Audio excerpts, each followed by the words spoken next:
Alright y'all, we're headed on our way right outside of San Francisco. Miss Cindy Beck has articulated the complete skeleton of our two-faced cow from Kansas. The little baby calf that was born with two complete faces. So in just about an hour to an hour and a half, we're going to see that skeleton with the strange skull. Two faces in one head. We're going to see that in just a little bit. So stay tuned. It's getting freaky. I'm waiting forever to see this thing.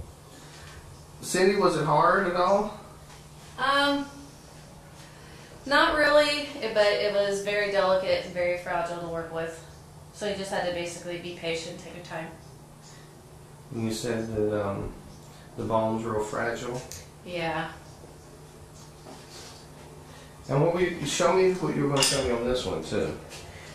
This one basically is just undeveloped, but still has massive bone, and the pallets are not even developed, as whereas this one, his actual pallets are. Even though this one's larger, that one's just more developed bone-wise.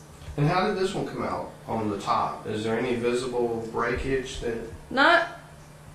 You see exactly where, you know, cartilage should have been that holds it together when they're like this, and, you know, in here they're not completely fused together. This one actually was, like I said, a little more developed, so the seams actually are a little, you know, more secure as to where this one wasn't.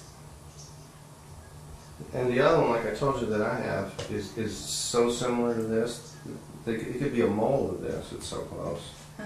So the back of the skull, you almost wouldn't know that it was a two-face. No, but if you look inside of the skull from the back, it was really cool because you can see it had two separate, you know, areas for the brain. So it almost like it had actually two brains in there instead of just one. Yeah, I wonder where they blended it all. This one would have had, actually, he's been in here so long, he's got company. Does he? Yeah, I'll have to spray before you take him. But this one, yeah, actually had two separate brains.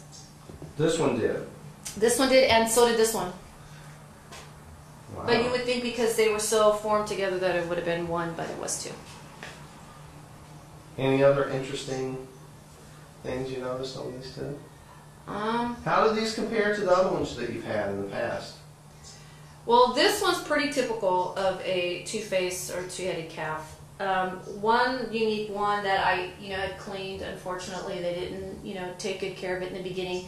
Actually had two separate heads, but it connected on one skin.